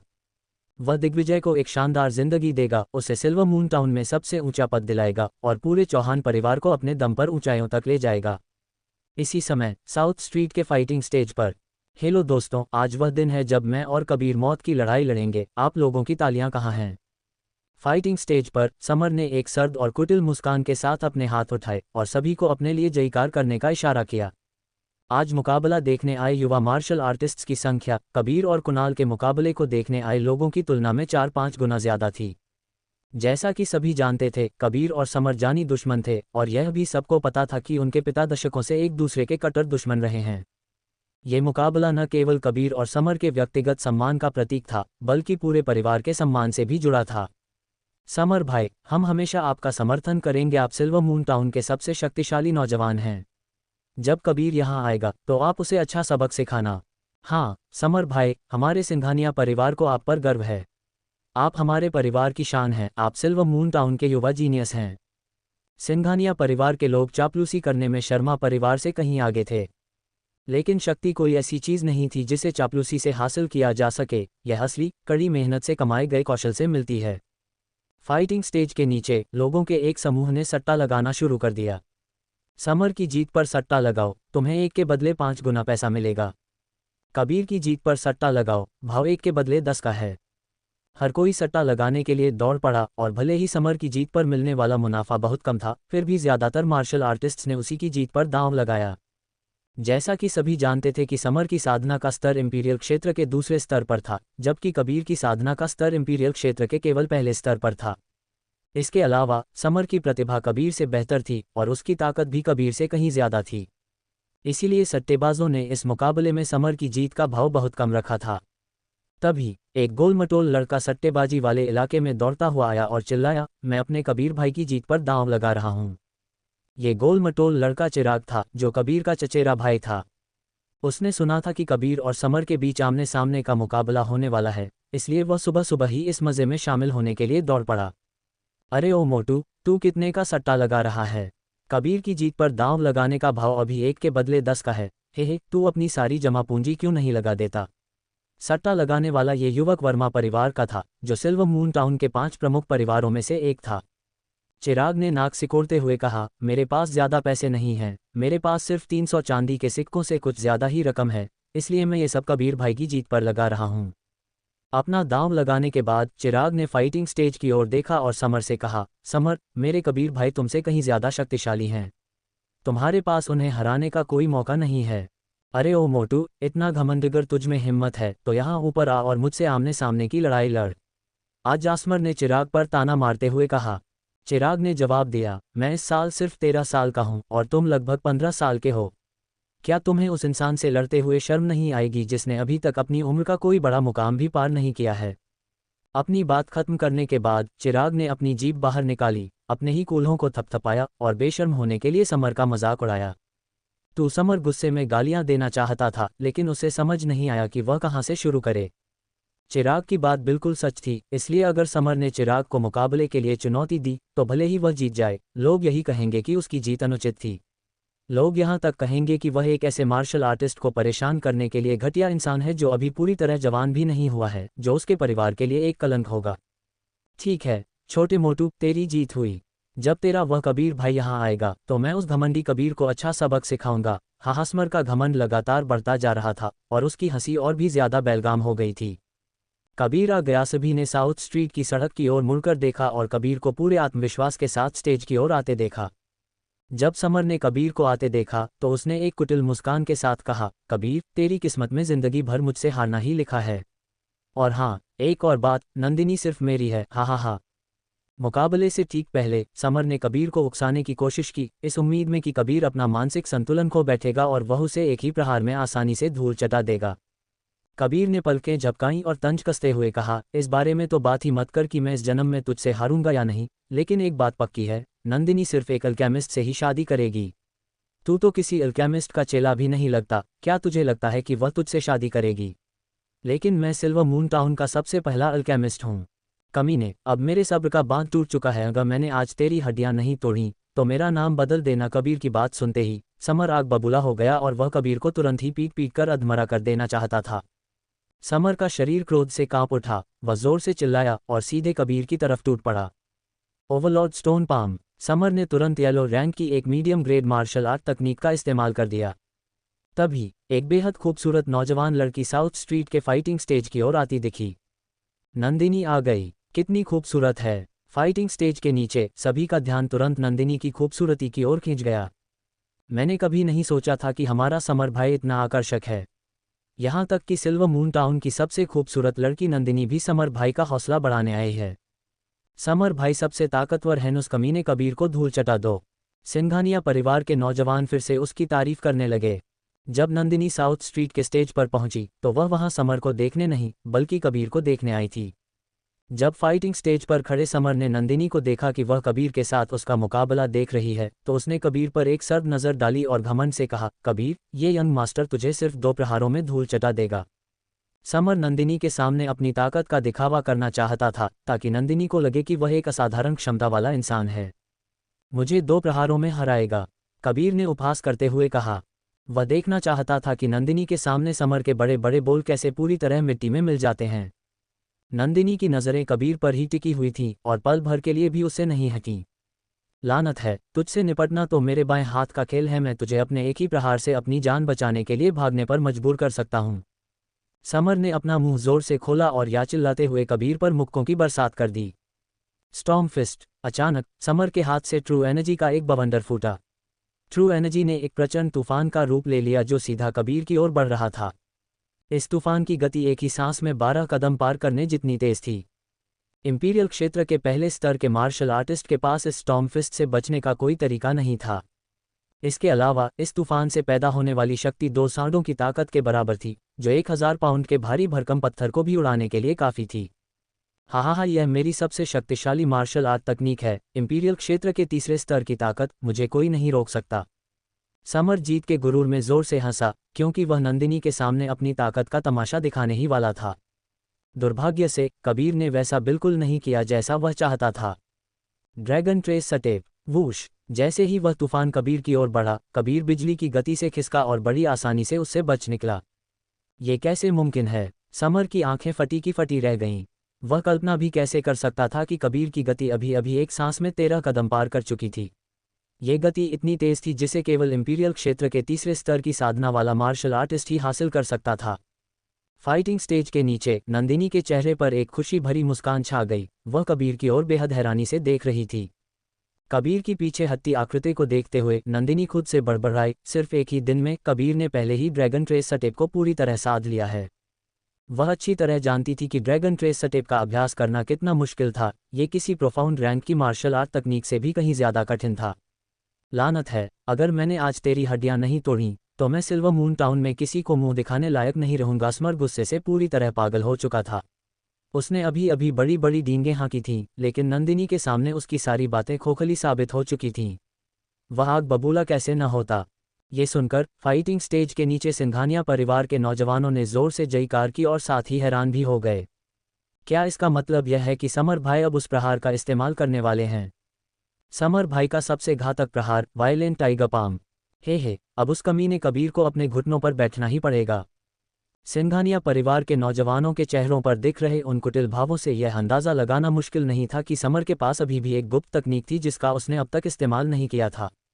कबीर, अभी भी अपनी हार मानने के लिए ज़्यादा देर नहीं हुई है। जब मैं अपना वायलेंट टाइगर पाम छोड़ूंगा तो तू अपनी जिंदगी की भीख मांगेगा। हा, समर यह बोलते हुए और भी ज़्यादा घमंडी हो गया, मानो उसका वायलेंट टाइगर पाम सच में अजेय हो। अगर कबीर गलत नहीं था तो वह टाइगर क्लॉ सेट वास्तव में एक येलो रैंक का high grade martial art scroll था। समर ने येलो रैंक की उस हाई ग्रेड मार्शल आर्ट तकनीक को सीखकर थोड़ी बहुत ताकत हासिल जरूर कर ली थी, लेकिन वह अभी भी कबीर के मुकाबले कुछ भी नहीं था। तू चाहता है कि मैं अपनी हार मान लूं?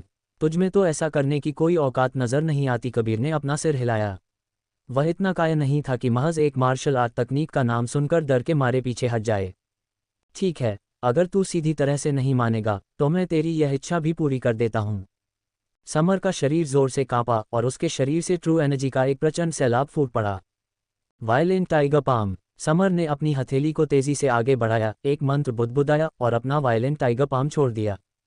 दहाड़, अचानक उसकी हथेली से निकली वह ट्रू एनर्जी एक दहाड़ते हुए बाग में बदल गई, जो सीधे कबीर पर झपटने के लिए आगे बढ़ा। कबीर, तू मेरे वायलेंट टाइगर पाम से हारा है, ये बात तुझे जिंदगी भर गर्व करने के लिए काफ़ी होगी। हा। समर का घमंड लगातार बढ़ता जा रहा था और उसकी हंसी और भी ज्यादा जहरीली हो गई थी। बूम, वह शक्तिशाली हथेली ऐसा लग रहा था मानो किसी खूंखार बाघ को आज़ाद कर रही हो जो कबीर को जिंदा निगल जाने के लिए तैयार था। इस बार कबीर का पीछे हटने का कोई इरादा नहीं था। वूश, कबीर ने अपनी मुट्ठी भींची, अपनी सारी ट्रू एनर्जी को उसमें केंद्रित किया और अपनी साधना तकनीक का एक मंत्र पढ़ा। Thunder burst fist, thunder burst. ये थंडर बर्स्ट फिस्ट का आखिरी और सबसे घातक प्रहार था, जिसका अभ्यास करना सबसे मुश्किल काम था, फिर भी कबीर ने इसे पूरी तरह से साध लिया था। बूम, कबीर की मुट्ठी से निकले उस प्रहार में बिजली के फटने जैसी एक विनाशकारी शक्ति थी। हालांकि कबीर और समर की ताकत के बीच अभी भी एक बड़ा फासला था। आखिरकार समर की साधना इंपीरियल क्षेत्र के दूसरे स्तर पर थी, जबकि कबीर की साधना इंपीरियल क्षेत्र के केवल पहले स्तर पर ही थी। ठीक उसी पल जब हर किसी को लगा कि समर की हथेली के प्रहार से कबीर हवा में उड़ जाएगा, अचानक कबीर के शरीर से ट्रू एनर्जी की एक विशाल लहर फूट पड़ी। ब्रेक, कबीर के गले से एक साफ और गूंजती हुई आवाज निकली। इसके तुरंत बाद कबीर के शरीर से ऊर्जा की एक प्रचंड लहर फूट पड़ी। ऊर्जा की वे लहरें कबीर के शरीर के चारों ओर घूमने लगीं और एक बवंडर बन गईं। क्या कबीर ने लड़ाई के बीच में ही अगले स्तर पर कदम रख दिया? क्या वह पागल हो गया है? लड़ाई के दौरान अगले स्तर पर जाने की कोशिश करने से ऊर्जा केंद्र आसानी से घायल हो सकता है और इंसान जीवन भर के लिए अपाहिज बन सकता है। समर का चेहरा भी पीला पड़ गया, उसने कभी नहीं सोचा था कि कबीर इतनी बड़ी बेवकूफ़ी करेगा। बैंग, इसी पल कबीर के भीतर मौजूद ऊर्जा किसी फूटते हुए झरने की तरह बाहर की तरफ उमड़ पड़ी। नहीं, इससे पहले कि समर अपनी जीत की खुशी मनाता और यह कहता कि लड़ाई के बीच में अगले स्तर पर जाने की कोशिश करके कबीर मौत को दावत दे रहा है, उसने ये बिल्कुल भी उम्मीद नहीं की थी कि कबीर उसी पल सफलतापूर्वक अगले स्तर पर पहुंच जाएगा। वह शक्तिशाली मुक्का एक धमाके के साथ फटा, जिसने समर को 3 मीटर दूर हवा में उछाल दिया और वह एक गेंद की तरह लुढ़कता हुआ फाइटिंग स्टेज से नीचे गिर पड़ा। समर हार चुका था। किसी ने भी यह उम्मीद नहीं की थी कि ठीक उसी पल जब कबीर हारने वाला था, उसकी साधना इंपीरियल क्षेत्र के दूसरे स्तर पर पहुंच जाएगी और वह पलक झपकते ही समर को धूल चटा देगा। लानत है, कबीर कोई पागल इंसान नहीं बल्कि एक असाधारण जीनियस है। पूरे सिल्वर मून टाउन में कोई भी मार्शल आर्टिस्ट लड़ाई के बीच में अगले स्तर पर पहुंचने का कारनामा नहीं कर सकता था, लेकिन कबीर ने ये कर दिखाया था। कुछ पलों बाद समर लड़खड़ाते हुए अपने पैरों पर खड़ा हुआ और कबीर को गालियां देते हुए बोला, कमीने छोकरे, तू बहुत बेरहम है। मैं तुझे इतनी आसानी से नहीं छोड़ूंगा, तू बस इंतजार कर। ये कहते हुए समर एक घायल कुत्ते की तरह लंगड़ाते हुए स्टेज से दूर चला गया। अगर वह वहां और रुकता तो क्या उसकी बची खुची इज्जत भी मिट्टी में नहीं मिल जाती।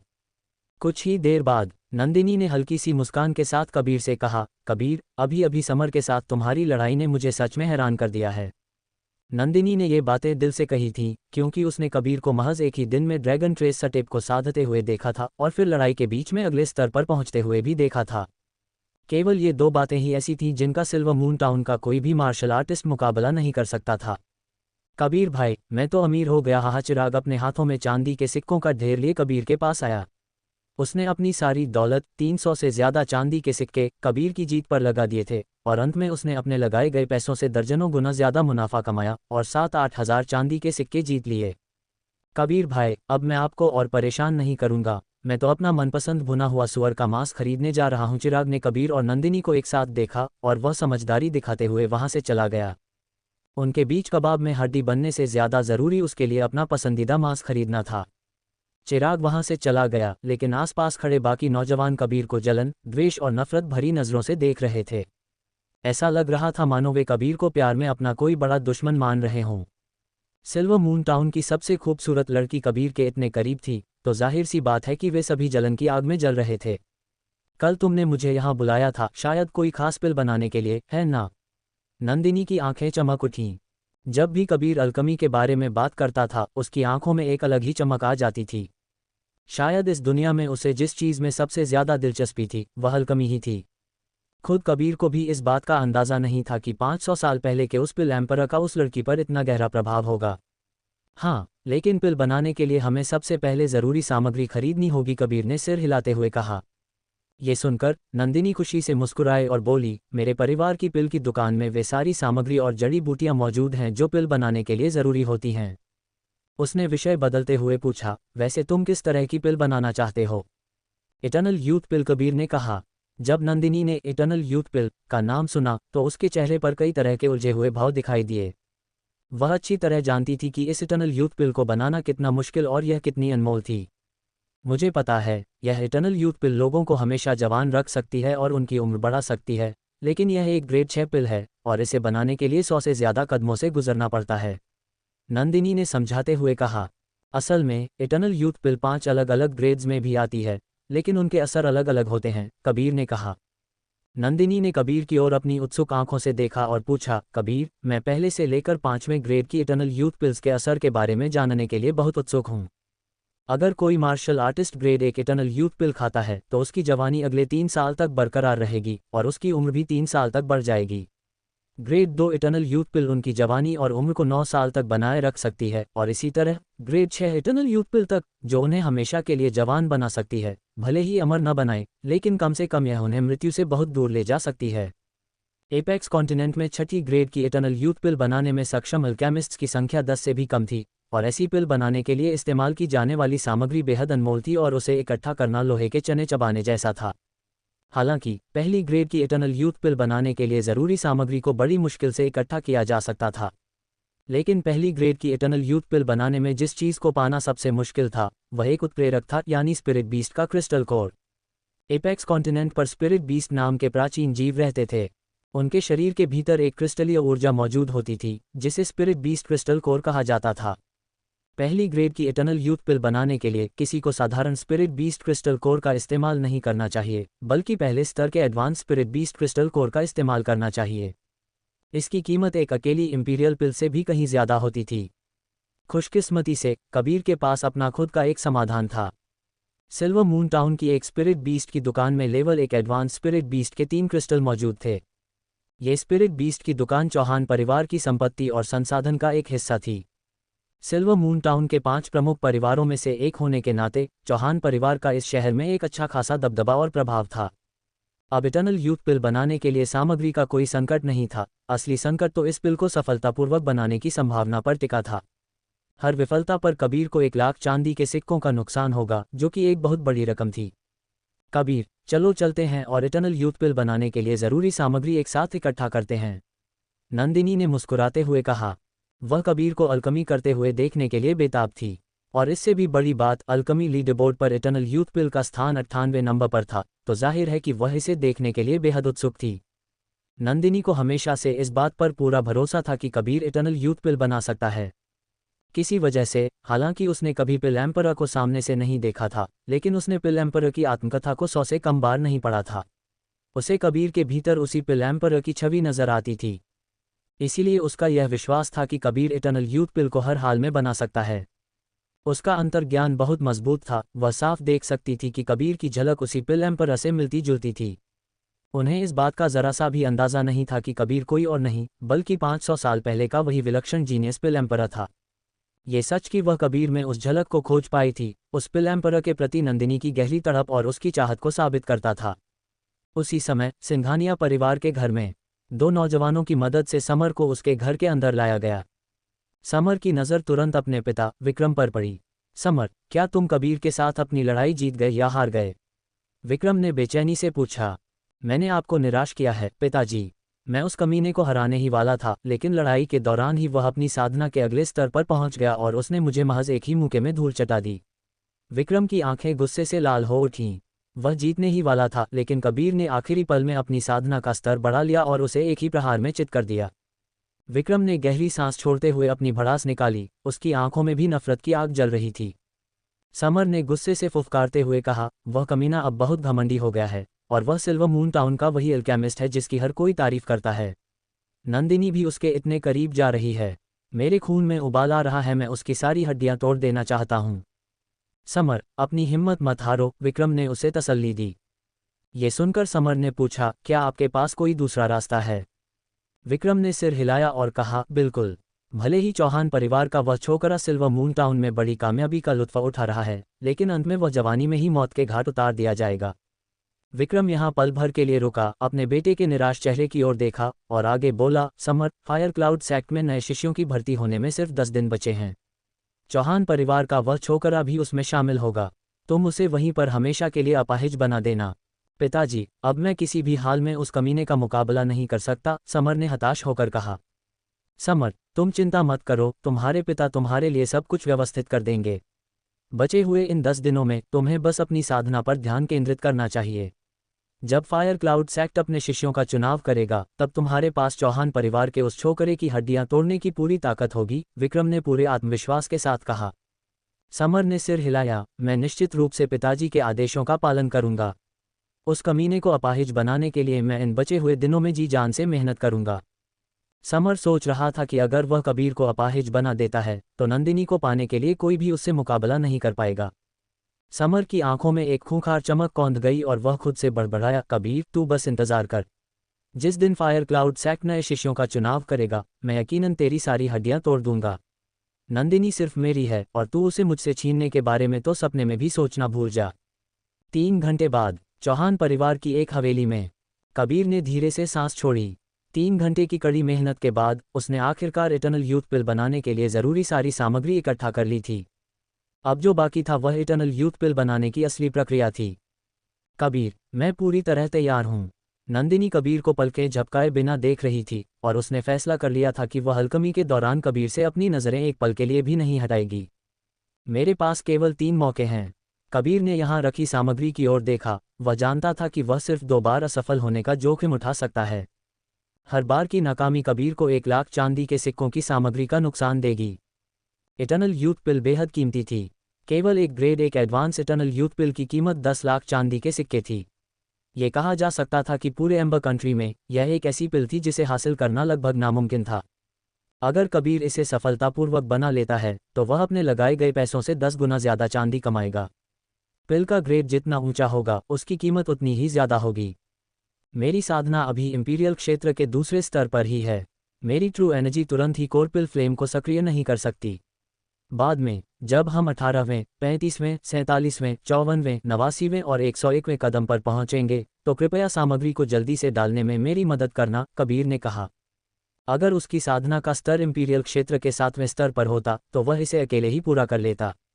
अल्कमी का सबसे ज़रूरी हिस्सा कोरपिल फ्लेम को नियंत्रित करना होता था। कोरपिल फ्लेम को नियंत्रित करने के लिए सोल पावर और ट्रू एनर्जी दोनों की ज़रूरत होती थी। पिल बनाने की प्रक्रिया में बहुत ज़्यादा सोल पावर और ट्रू एनर्जी की खपत होती थी। अगर सोल पावर पर्याप्त नहीं हुई, तो कोरपिल फ्लेम तुरंत बुझ जाएगी, और अगर ट्रू एनर्जी की कमी हुई, तो इसका असर अल्कमी की सफलता की दर पर पड़ेगा। पिल बनाने के लिए ये दोनों ही चीज़ें बेहद ज़रूरी थीं। हाँ, मैं अच्छी तरह समझ गई। नंदिनी ने आज्ञाकारी बच्चे की तरह सिर हिलाया। तुरंत ही कबीर ने अपना दाहिना हाथ खोला, अपना ध्यान केंद्रित किया और कोरपिल फ्लेम का मंत्र पढ़ा। वूश! कुछ ही पलों में कबीर की हथेली से एक चमचमाती हुई नारंगी कोरपिल फ्लेम फूट पड़ी। कबीर की आग एम्परस स्तर की थी, उसकी कोरपिल फ्लेम केवल लाल रंग की नहीं थी, बल्कि उसमें 9 अलग अलग रंग समाये हुए थे। लाल रंग की कोरपिल फ्लेम का इस्तेमाल करके इटर्नल यूथ पिल बनाने का उसका यह फैसला सबसे समझदारी भरा था। पहला कारण, लाल कोरपिल फ्लेम ज्यादा मात्रा में खर्च नहीं होती थी। और दूसरा कारण, पहली ग्रेड की पिल्स बनाने के लिए लाल कोरपिल फ्लेम सबसे बेहतरीन मानी जाती थी। वूश! कबीर ने अपनी कोरपिल फ्लेम को बड़ी कुशलता के साथ पिल फनेस के अंदर फेंक दिया। यहाँ तक कि नंदिनी भी ये देखकर बता सकती थी कि कबीर का अंदाज किसी नौसिखिए अल्केमिस्ट जैसा नहीं, बल्कि एक बेहद माहिर इंसान जैसा लग रहा था। और यह सच भी था, कबीर का अल्कमी का अनुभव किसी भी आम अल्केमिस्ट से कहीं ज्यादा था। उसने ग्रेड 1 पिल को कम से कम 100,000 बार सफलतापूर्वक बनाया था। वह इस कला में माहिर कैसे नहीं होता। काफ़ी ढूंढने के बाद कबीर ने अंततः अपने पहले पौधे को चुना, जो कि एक लाइट ब्लूम फ्लावर था। यह एक टॉप ग्रेड की उन्नत जड़ी बूटी थी, जिसकी कीमत 5,000 चांदी के सिक्के थी। पहला कदम इसे भूनना था, दूसरा कदम इसका अर्क निकालना था और तीसरा कदम इसे शुद्ध करना था। जब ये तीनों कदम पूरे हो जाते, तब जड़ी बूटियों की दूसरी खेप को अंदर डाला जाता था। इटर्नल यूथ पिल बनाने की प्रक्रिया बहुत पेचीदा थी, जिसमें 109 कदम शामिल थे। अगर आप किसी भी कदम पर थोड़ी सी भी चूक कर देते हैं, तो आपकी अब तक की सारी मेहनत राख में मिल जाएगी। ज़्यादातर अल्केमिस्ट आसानी से इटर्नल यूथ पिल बनाने का जोखिम नहीं उठाते थे, क्योंकि इसकी सफलता की दर बेहद कम थी। यहाँ तक कि लाखों चांदी के सिक्के खर्च करने के बाद भी एक ग्रेड 1 एडवांस इटर्नल यूथ पिल को सफलतापूर्वक बनाना नामुमकिन सा लग सकता था। जब तक किसी अल्केमिस्ट के पास अथाह पैसा न हो, या कोई इंसान एडवांस बुकिंग के लिए दर्जनों गुना ज़्यादा कीमत चुकाने को तैयार न हो, तब तक कोई भी अल्केमिस्ट इटर्नल यूथ पिल बनाने की कोशिश तक नहीं करेगा। बूम! अचानक पिल फनेस से एक तेज धमाके की आवाज़ गूंजी। लाइफ ब्लूम फ्लावर की शुद्धि सफलतापूर्वक पूरी हो चुकी थी। कबीर ने बेहद सावधानी से दूसरी सामग्री अंदर डाली। ये दूसरी सामग्री एक 3 स्टार ग्रास थी। यह इंसान की 6 इंद्रियों को शुद्ध कर सकती थी, प्लीहा को मजबूत कर सकती थी, और यह एक ऐसी जड़ी बूटी थी जो उम्र भी बढ़ा सकती थी। 3 स्टार ग्रास के नियमित सेवन से सच में जिंदगी को लंबा किया जा सकता था। वूश! कबीर ने एक बार फिर से अपनी कोरपिल फ्लेम पर नियंत्रण कर लिया। इस बार 3 स्टार ग्रास को भूनते समय उसे 2 सितारों से ज्यादा शक्तिशाली आग का इस्तेमाल बिल्कुल नहीं करना था। आग के 9 अलग अलग स्तर होते थे, और एक सितारा आग को भी काफी स्थिर रखने की जरूरत होती थी। नंदिनी, जो चुपचाप बगल में खड़ी सब कुछ देख रही थी, उसकी आंखें कबीर को देखते हुए खुशी से चमक रही थीं। अल्कमी हमेशा इंसान के भीतर विस्मय और आश्चर्य की भावना पैदा करती थी। कबीर के काम करने की बारीकियों को देखकर वह साफ बता सकती थी कि कबीर की अल्कमी की विशेषज्ञता खौफनाक हद तक गहरी थी। 3 स्टार ग्रास को भूनने के बाद 3 स्टार ग्रास और लाइफ ब्लूम फ्लावर के पाउडर को एक साथ मिलाया गया और दोबारा शुद्ध किया गया। इसके बाद ही वे अगले सबसे बड़े कदम की ओर बढ़ सकते थे। अंत में 7वीं सामग्री यानी स्पिरिट बीस्ट के क्रिस्टल कोर को उत्प्रेरक के रूप में अंदर डाला गया, ताकि सभी सामग्रियों को एक साथ जोड़ा जा सके। सभी चीज़ों को एक साथ मिलाना सबसे कठिन काम था। एक बार जब यह मिलावट पूरी हो जाती, तो इसे पिल के रूप में ढाला जा सकता था। लगभग 1 घंटा बीत चुका था। अब कबीर की अल्कमी 5वें सबसे बड़े कदम यानी 89वें कदम तक पहुंच चुकी थी। मेरी 13वीं सामग्री डालने में मदद करो, 3 मडफ्लो रूट्स। जैसे ही कबीर ने अपनी बात खत्म की, नंदिनी ने तुरंत 3 मडफ्लो रूट्स उठाईं और उन्हें पिल फनेस के अंदर डाल दिया।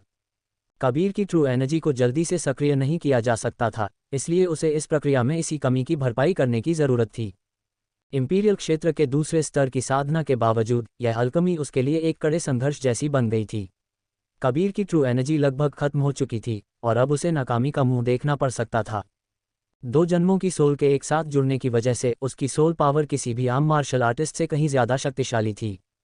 इसलिए कबीर को इस बात की कोई चिंता नहीं थी कि उसकी सोल पावर इस पूरी प्रक्रिया को संभाल नहीं पाएगी। उसे सिर्फ इस बात की फिक्र थी कि उसकी ट्रू एनर्जी बहुत तेजी से खत्म हो रही थी, जिससे उसकी यह अल्कमी विफल हो सकती थी। बूम! अचानक पिल फनेस के अंदर से कई तेज धमाकों की आवाजें आने लगीं। यह विफल हो गया। कबीर ने बेबसी से एक गहरी सांस ली। उसकी विफलता की वजह यह नहीं थी कि उसने किसी कदम में कोई गलती कर दी थी, बल्कि असली वजह यह थी कि उसकी ट्रू एनर्जी उसे अगले कदम तक सहारा नहीं दे पाए। कबीर, तुम कुछ घंटों के लिए आराम क्यों नहीं कर लेते? नंदिनी को लग रहा था कि कबीर का एक ही बार में पिल बनाने के 90वें कदम तक पहुंच जाना अपने आप में बेहद शानदार बात थी। कबीर ने ना में सिर हिलाया। उसने एक इंपीरियल हॉट पिल खाए, कुछ देर तक आराम किया और अपने शरीर के भीतर मौजूद ट्रू एनर्जी को तेजी से वापस भरने का इंतजार किया। पर्याप्त साधना के बिना इटर्नल यूथ पिल बनाना सच में एक बहुत बड़ी चुनौती थी। कबीर के पास अल्कमी का इतना अद्भुत अनुभव होने के बावजूद वह सिर्फ ट्रू एनर्जी की कमी की वजह से हार गया था। वह एपेक्स कॉन्टिनेंट का सबसे प्रतिभाशाली और विलक्षण अल्केमिस्ट था, तो फिर वह इतनी आसानी से कैसे हार मान सकता था। कबीर ने नंदिनी की ओर देखा और खुद से बड़बड़ाया, क्या अब मुझे इस पिल को बनाने के लिए उसी तकनीक का इस्तेमाल करना होगा? कबीर नंदिनी को लेकर थोड़ा सतर्क था। अगर कबीर अपनी ही ईजाद की गई उस अल्कमी तकनीक का इस्तेमाल करता तो नंदिनी अपने उस तेज दिमाग से कबीर और उस पिल एम्परर के बीच के रिश्ते पर पक्का शक करने लगती। क्योंकि world hot quenching method Kabir की अपनी खुद की बनाई हुई आग को नियंत्रित करने की तकनीक थी, और पूरे एपेक्स कॉन्टिनेंट में कोई भी दूसरा अल्केमिस्ट इस अल्कमी तकनीक को कभी नहीं सीख पाया था। कबीर को बस इसी बात का डर सता रहा था। अगर नंदिनी को सच में ये पता चल गया कि वह वही पिल एम्परर है जिसे वह इतना मानती है और जिसकी वह पूजा करती है, तो वह इस सच्चाई को कैसे स्वीकार करेगी? कबीर उसे कुछ समझा नहीं सकता था और न ही वह इस बात को साफ साफ बयान कर सकता था। हालांकि अगर कबीर उस वर्ल्ड हॉट क्वेंचिंग मेथड का इस्तेमाल नहीं करता है तो उसकी मौजूदा साधना के स्तर को देखते हुए सफलता मिलने की संभावना लगभग शून्य थी। ठीक है, तो फिर मुझे अपना दांव खेल ही देना चाहिए। अब कबीर को किसी भी चीज़ की परवाह नहीं थी। अगर नंदिनी को कुछ पता चल भी जाता है तो कबीर बस हंसकर उस बात को टाल देगा। इसके ठीक बाद कबीर ने सभी 5 जड़ी बूटियों को एक साथ पिल फनेस के अंदर डाल दिया। वूश! कबीर की हथेली से 5 अलग अलग आग की लपटें धीरे धीरे उठीं, जो उसके हाथ में घूमती हुई एक सर्पिल आग का रूप ले रही थीं, मानो वे आग की लपटें बीच में से पूरी तरह खोखली हों। पलक झपकते ही कबीर ने अपने हाथ में धधक रही उस आग को अंदर फेंका और वह कोर पिल फ्लेम एक झटके में पिल फनेस के अंदर भड़क उठी। World hot quenching method. Nandini ने अपने सुर्ख लाल होठों को दांतों तले दबाया और हैरानी से फटी आंखों से कबीर को देखने लगी।